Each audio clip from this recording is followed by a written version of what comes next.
gracias a Dios, eres un milagro.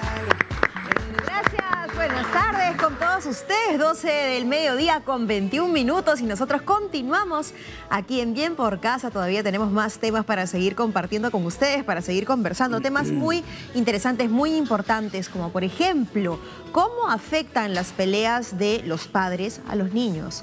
Los niños a veces pensamos que por ser estas criaturitas tan chiquititos de repente no van a entender o no se dan cuenta o no saben qué es lo que está pasando, cuando en realidad lo que sucede es todo lo contrario. Ellos están observándonos, ¿no? Están atentos a cada movimiento, leyéndonos, ¿no? Escaneándonos y se dan cuenta de lo que sucede. Y claro, cuando uno no dice mucho, no dice nada, a veces se generan dudas, confusiones, angustias. Así que vamos a conversar el día de hoy sobre este tema, cómo afectan a nuestros niños las peleas de pareja. Y nos visitan Mariela Vega, ella es psicóloga y especialista de CEPAL. También está con nosotros Marta Leiva, ella es directora de Families House y doctora en psicología.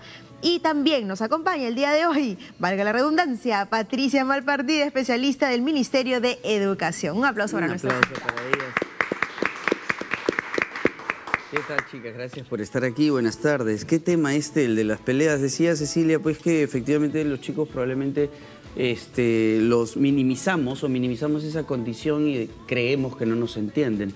Y probablemente no entiendan el tema del que estén discutiendo los padres, pero creo que corporalmente, energéticamente, hay algo que estos niños tienen que absorber y los puede cargar también, ¿verdad? Empecemos por ese. Efectivamente, mira, acabas de dar un mensaje muy interesante. Si bien es cierto, no lo descifra cognitivamente o racionalmente el significado de esas palabras, pero sí lo sienten emocionalmente. Y tenemos que entender que nosotros somos seres emocionalmente pensantes. Claro. La emoción se va armando y luego va generando el pensamiento y luego la lógica de la razón. Entonces, desde ya este niño ya tiene un torrente sumamente fuerte. Los padres mapean nuestros estados emocionales y son los que arman nuestras rutas de existencia hacia la vida. Hoy en día que hablamos de motivación, que hablamos de innovación, de renovación, esto se da justamente con las habilidades psicológicas. Y es ahí donde los padres le están dando con fuerza si es que están discutiendo o si es que están dando mensajes sumamente destructivos. Por eso tenemos que decir la importancia de estos pensamientos positivos donde les realce. Y ahí viene pues la dificultad de la intensidad y el daño absoluto que se da a todo el cuerpo psicológico, todo el armazón psicológico. Claro. Y algo que me parece importante es recordar que también como padres, como adultos, somos un modelo de conducta. Y si los niños están observando todo el tiempo y están percibiendo cómo resolvemos los problemas, van a decir, ok, los problemas se resuelven discutiendo, gritando, a veces hasta incluso faltándonos el respeto y no llegando a una conversación. Entonces genera mucha confusión también acerca de cómo enfrentamos las situaciones, cómo resolvemos las situaciones cotidianas, ¿no? Claro. Ahora, ¿es bueno o positivo o negativo negar o aceptar el conflicto? De pronto puedo ser muy claro y muy honesto con mi hijo, mi hija y decirle, sí, estoy discutiendo con tu papá o con tu mamá y lo vamos a resolver. Claro, sobre todo si hay desacuerdos. Ellos tienen que entender que entre humanos habemos acuerdos y habemos desacuerdos. Claro, porque no hay que fantasearle tampoco la vida a los niños, ¿no? O sea, tienen que saber que hay un conflicto y que se puede resolver. Así depende de la forma, ¿no? O sea, a ver, el conflicto se puede convertir en una oportunidad de aprendizaje para el niño y depende de cuál es la relación con el padre. Ahora, hay que recordar que muchas veces estas situaciones se reflejan en la escuela, ¿no? A veces los padres dicen, ¿por qué mi hijo, no sé, pues grita? ¿Por qué la profesora me ha llamado? Y muchas veces es el reflejo de lo que está sucediendo en el hogar. O sea, no hay niño de verdad problema. Hay familias, digamos así, que no interactúan bien, y ¿qué pasa? Que en la escuela es donde se refleja. O sea, el niño es el síntoma de que algo está sucediendo en la dinámica familiar. Ahora, y también dentro del tema del ámbito de las discusiones y las peleas, hay discusiones y discusiones, hay peleas y peleas, ¿no? Porque también creo yo, si bien es cierto, digamos, los padres siempre pues, deberían tratar, en todo caso, de cuidar estos aspectos. Ya el extremo es cuando empiezan de repente con los insultos, las frases humillantes, denigrantes, ¿no? Y que esto, claro, probablemente el niño no entienda literalmente el significado de la palabra, pero la intención y la energía con la que está yendo esta frase, eso sí, me imagino queda claro, ¿no? Claro, hay grados y grados, efectivamente, de pelea. Cuando hablamos de una violencia es totalmente destructiva, ¿no? Es como que ese tronco que determina una estructura de personalidad estuviera mordida. Y eso le genera estas inseguridades, y estas inseguridades pasan a ser el precio de la vida, de este soporte emocional que va a tener este joven, ¿no? Si hablamos de niño, hablemos de joven. Todo es un proceso de proyección. Nosotros somos la sumatoria de todas las experiencias vividas y sentidas. Y si hemos encontrado estas peleas frecuentes, estos mensajes totalmente agresivos, pensamientos totalmente destructivos, definitivamente va a ayudar a que esta persona de una u otra manera no tenga esa fuerza y esa intención de soporte para cualquier embate que la propia vida te va a presentar, que puede ser laboralmente, que puede ser entre los amigos, que puede ser entre el colegio, entre las propias relaciones de sus amiguitos siendo infantiles, el tema de enfrentar el bullying, por ejemplo, ¿no? También ahí no tienen ese soporte para poder dialogar o de repente darle las respuestas también directas para ello, ¿no? Es todo un conflicto directamente de una u otra forma, ¿no? Son estos niños característicos, los conocidos como el ladillita, el inquieto, el más fastidioso, el que hace más alboroto. ¿Son estos probablemente consecuencia de este tipo de vínculos en sus casas, de todas maneras, o tiene que ver con temperamento y carácter?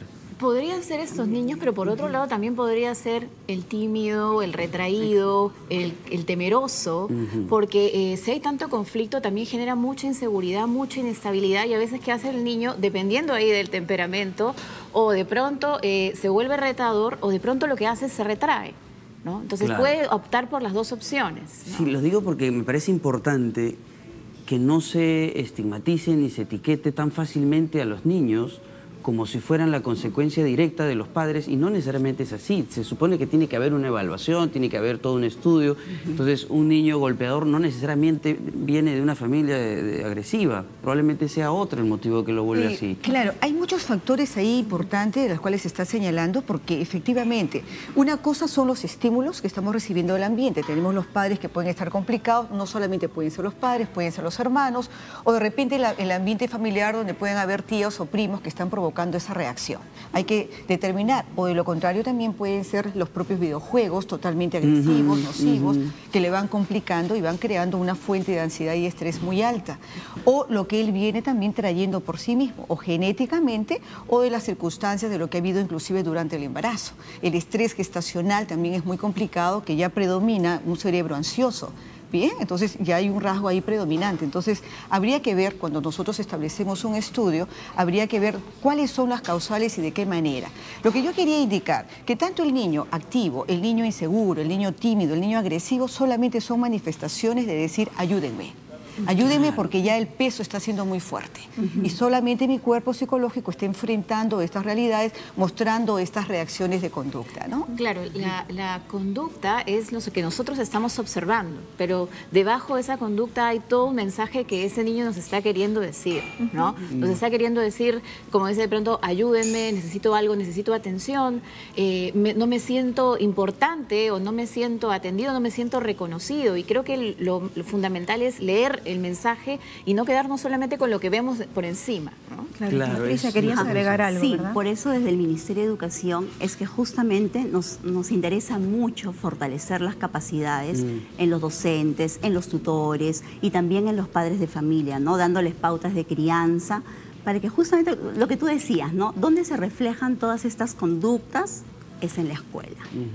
Entonces nosotros desde el Ministerio necesitamos fortalecer y darles mayores habilidades a nuestros docentes, a nuestros tutores. Y estamos en ese proceso definitivamente. Claro, ahora, tengo la impresión de que a veces se idealizan los perfiles de los chicos en los colegios, ¿no? Quieren que todos sean inteligentes, atentos, que estén mirando la pizarra, que pregunten cosas inteligentes, etc. Pero eso es imposible, ¿no es cierto? Entonces, ¿qué hacen? Los mandan a terapia, ese es hiperactivo, el otro tiene tal cosa, entonces todo tiene etiqueta. Y me parece que no se ponen de acuerdo en que son primero niños y que todos tienen problemas y que las consecuencias son naturales, ¿no? de crianza o de lo que sea. Pero me da pena cuando se trata de idealizar. Ese niño es tranquilo, muy aplicado. Probablemente ese chico también esté sufriendo algo en su casa. Entonces es delicada la forma en la que se etiquetan los perfiles. Es interesante la percepción que estamos manejando ahorita con con este enunciado, ¿no? Pero tenemos que partir de un principio. Los niños en el ambiente escolar están lógicamente en grupo y están representando todas las emociones a flor de piel. El maestro que está básicamente direccionando el salón se va dando cuenta de estos procesos y la verdad que él pasa a ser un sensor. Claro. De determinar quién puede, quién no y quién está con conflictos. Y a eso no decirles que tiene que tener tratamiento, simplemente hay que facilitar tu desarrollo personal. Por ahí hay ciertas variantes que te está un poco complicando, pero que necesitamos producirnos bien, que se genere ese estigma. No es que le diga, tú tienes el tratamiento, tú también lo necesitas. No, es parte de un proceso de búsqueda nada más de tranquilidad. Porque efectivamente nosotros desarrollamos en un proceso circular, ascendente, nunca vamos lineal. Entonces hay que ir mirando detalles, por momento puede estar inquieto, luego tranquilo, pero el sensor es el maestro y es el que va a indicar la condición. Tenemos preguntas del público. Mónica Patricia nos escribe y dice, en algunas oportunidades he discutido con el papá de mi niño estando mi pequeño presente, pero se me sale de las manos ya que primero humilla y dice tonterías, sé que está mal.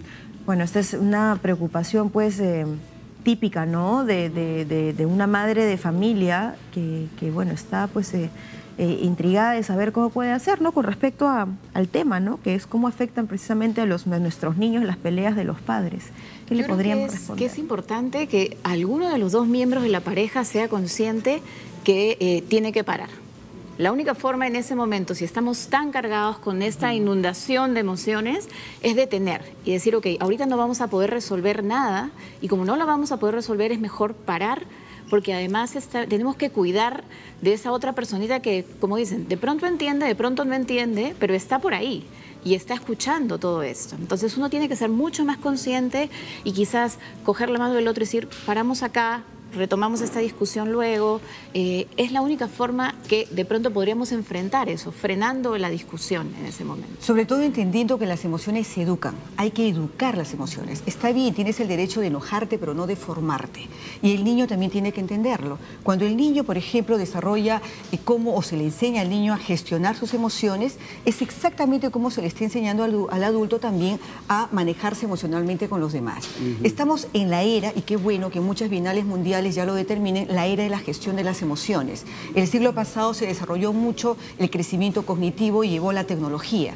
Pero ¿qué hay de las emociones? ¿Qué hay de las agresiones? Entonces, por lo tanto, ahora casi sintonizadamente en muchos países estamos entrando en ese patrón. Y qué bueno que a través del Ministerio de Educación, la labor que están empleando, se maneje este principio, porque básicamente las emociones es el motor hacia la vida, es el motor a la creatividad. Ahora, no, es que se me ocurre, esta pregunta me lleva a otro tema que también es clásico o que sucede muchísimo, ¿no? Y es cuando la madre o el padre genera alianzas con los chicos, ¿correcto?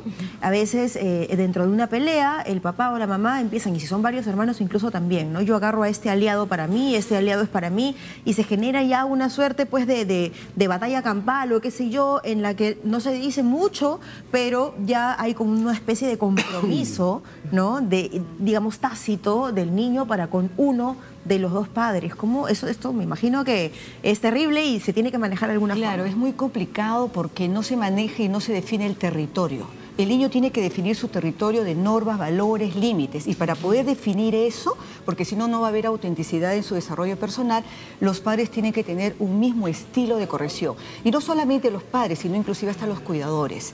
Y ahí viene básicamente el kit del conflicto. Porque el padre puede alianzarse con el niño o la madre y no es así. O los abuelos, o los tíos, o los cuidadores. Basta que alguien se aliance para que esa corrección no se defina. Los padres son autoridad y afecto y tienen que alinearse entre ellos. Y es muy fácil, y permíteme dentro del corto tiempo, simplemente que se le diga, si corrige a la madre, se le dice, eso no le gusta a tu papá ni a mí, se alianzan los dos. Si viene el papá, tiene que corregir, eso no le gusta a tu mamá ni a mí. No están los padres, están los abuelos, inmediatamente a tus papás no les agrada esto, o tus papás están felices por esto, ¿no? Claro, por eso es importante establecer las normas de convivencia en el hogar, ¿no? O sea, ok, discutimos, pero tú y yo, los chicos tienen que estar de lado, ¿no? O sea, no pueden tomar alianzas porque igual, o sea, te va a querer igual tu hijo a ti como a la mamá, o sea, no podemos ponerlos en conflicto, pero por eso te digo, es establecer... un cortocircuito, tener ahí a los papás con Exacto, es establecer las normas de convivencia del hogar. O sea, eso es básico, que a veces parecen tácitas, pero que causan mucho problema, ¿no? Cuando no están claras, sobre todo. Es que la mencionando hace un rato, ¿no? La era de las emociones, y me parece que es importante que se tome en cuenta ese factor, o la vida desde esa perspectiva, ¿no? Claro. Me parece que es un poco tarde, pero en fin. Pero lo que quería saber es sobre el tema de las emociones. ¿Se considera en este tipo de situaciones la depresión en un niño, por ejemplo? Sí.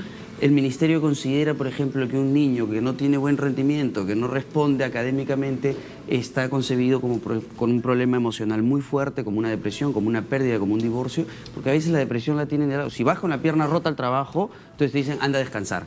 Pero si dices que estás triste, te dicen, ¿sabes qué? Tómate una gaseosa y sigue trabajando. Me parece delicado. Y se hace con los niños también. Claro, en este caso, por ejemplo, cuando el docente identifica, ya sea en secundaria o en primaria, depende, informa al tutor, ¿no? Y también recordemos que existen las alianzas locales, o sea, en el caso de ser institución educativa pública, ¿no? Es con el centro de salud y se deriva al niño para que sea atendido, evaluado psicológicamente, ¿no? Y también nosotros tenemos, también hemos proporcionado a los docentes manuales, guías, que también están en la página web, no solamente relacionados quizás a depresión, sino también a anorexia, bulimia, resolución de conflictos. Exactamente, o sea, los profesores, digamos así, y tutores tienen a la mano material educativo, ¿no? Al cual consultar. Claro, y hay algo importante, por ejemplo, cuando decías esto de las empresas. Las empresas están trabajando mucho la gestión de las emociones de sus empleadores. Muy bien, están trabajando el clima empresarial, el clima laboral, las motivaciones, la comunicación eficaz, el escucha efectiva, la renovación de todos sus procesos de liderazgo. ¿Y qué pasa en la casa? ¿Qué sucede en la familia? ¿Por qué queda solo en un plan que debería ser inclusive un plan gubernamental, ¿no? Entendiendo que en la familia debe haber el trabajo en equipo, debe haber la comunicación eficaz, debe haber la escucha efectiva y debe haber la renovación de la motivación con el manejo de emociones. Claro. Entonces ahí el colegio realmente y los padres de familia, unido con un plan de gobierno establecido que haga presión en esta posición, estamos hablando de la salud psicológica de toda una sociedad, que es lo que yo creo que los peruanos nos merecemos esto, ¿no? Claro, perdón, en ese sentido por eso es bueno, ¿no?, que los padres y profesores se vean como aliados, porque tienen un mismo objetivo, ¿no?, que es la formación integral de su hijo o de su hija, ¿no? Claro. Entonces a veces los padres dicen, no, yo ya no voy al colegio porque ya sé lo que me va a decir. No, muchas veces, algo, claro. Exacto, entonces, ¿cómo el docente puede apoyar también a su hijo si es que el padre se aísla? O sea, el padre tiene que hacer frente a que sí, ok, mi hijo tiene un problema, pero quizás yo también tengo que evaluarme hasta qué punto mi hijo es el reflejo de lo que está pasando en mi casa, ¿no? Tenemos ahí un comentario de Maga Alegría, dice, de niña nunca vi discutir a mis padres. Cuando falleció mi papá le dije a mi mamá y me dijo que lo hacíamos, pero nunca delante tuyo. De las normas. O sea, sí se puede. Claro, es una gran demostración. Las normas de convivencia. Claro, de que sí se puede, ¿no? Lo digo hay que así. Respirar un poquito más. Claro, porque para muchas familias, ¿no? Dicen, no, es que como es imposible.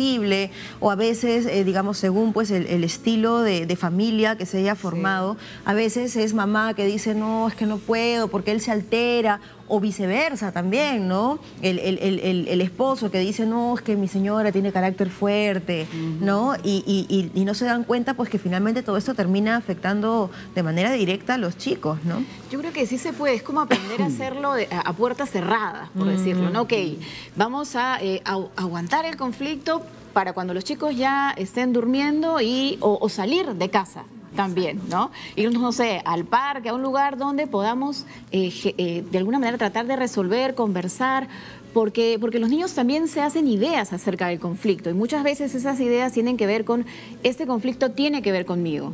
Yo de alguna manera genero el conflicto y me siento culpable. Y esas son las cosas que hay que cuidar, porque en el caso de los niños el nivel de fantasía es muy alto. y de alguna forma se sienten muchas veces responsables. A veces pasa que también los hermanos se alían para escuchar, a ver qué está pasando en el cuarto, por qué están peleando, la angustia esta, se van a separar, se van a divorciar, mi familia se va a desmembrar. Ese tipo de cosas son las que hay que cuidar como padres, y si de pronto los chicos nos vieron, creo que es fundamental acercarnos y explicarles. Nosotros hemos discutido, estamos tratando de resolver este tema, o sea, que no nos vean tampoco como superpoderosos, que nunca cometemos errores, ¿no? Que no nos equivocamos. Yo creo que es una oportunidad, como decías hace un momento, de aprender de esta situación y aprender cómo resolver conflictos cotidianamente, porque de que van a ver, o sea, no hay una pareja perfecta que todo fluya maravillosamente, ¿no? Debe ser divertido, perdóname, divertido de pronto en una discusión manejable, con un tema manejable, que de pronto los padres pidan la ayuda de los chicos en y digan, oye, ayúdennos a resolver esto. Debe ser como bastante motivador para un chico ser la solución o dar una solución. Claro, eso es bueno, porque también se les hace participar. O sea, efectivamente hay momentos en que hay discusiones y hay que establecer la separación. Pero hay momentos en que sí podemos compartir con los hijos y que nos den ideas. Y ustedes verán cómo los chiquitos inmediatamente se ingenian para dar solución porque quieren la tranquilidad del hogar. Y además también hay que hacerle diferenciar el concepto de la tranquilidad. Y es tan simple decirle al niño, en un momento que todo puede estar bonito, la madre o el padre puede decir, mira, todo está quieto, respiremos, esto es tranquilidad. Y el niño entiende. Entonces, llega un momento que puede haber algo de movimiento y el niño mismo se acerca y te dice, mami, acuérdate, respiramos para la tranquilidad. Y automáticamente eso ayuda a que el padre también o la madre pueda alinearse a su espacio y tranquilizarse, ¿no? Claro. Pero si no le enseñamos al niño el significado de la tranquilidad y está más atento a lo que es el enojo, el problema, la dificultad o la agresión, entonces no va a poder contrabalancear, ¿no? Lo otro que también se me ocurre que sería la parte contraria, que también sucede y que me parece que es muy peligroso, son las sutilezas, ¿no? Los mensajes subyacentes, los mensajes con doble intención, ¿no? En el cual uno de los padres, por ejemplo, asume el rol de víctima, ¿no? Entonces, por ejemplo, mamá, ¿estás bien? Sí, hijito. ¿Qué pasó? Nada, todo bien. Sí, un poquito con tu papá, ¿no? Qué sé yo, este tipo de cosas, ¿no? Que realmente, claro, no le estás diciendo nada, no te estás alterando, no estás levantando la voz, pero el mensaje, el niño lo captó clarísimo. Claro, tu papá, pues, ¿no? Claro. O tu mamá, pues, claro, ¿no? claro, entonces, ese tipo de cosas. Que también... quieras o no, me estás enseñando de alguna forma como que él es el malo, pues, él es el malo o ella es la mala, ¿no? O yo me siento así porque él es responsable, y en vez de asumir la responsabilidad por nuestras propias emociones, ¿no? Entonces enseñamos al niño que la responsabilidad emocional no es de uno, sino es de lo que me hizo el otro, ¿no? En este caso el papá o la mamá, ¿no? Esta frase tan típica que pienso que deberíamos ya ir modificando todos, incluso en nuestro lenguaje. Es que me hizo enojar. Me hiciste enojar, pues. Nadie hace que uno se enoje, ¿verdad? Uno ocasiona eso en uno mismo, ¿no? Claro, uno tiene que hacerse completamente responsable. Y eso se lo repetimos a los chicos también, ¿no? Me hiciste enojar, y los chicos asumen, bueno, sí, de pronto yo tengo la culpa, ¿no? Claro, qué complicado. Pero no es imposible, pues, de encauzar, de pronto aprender todos los días, ¿no? Bueno, lamentablemente se nos fue el tiempo. Creo que ha sido una bonita conversación.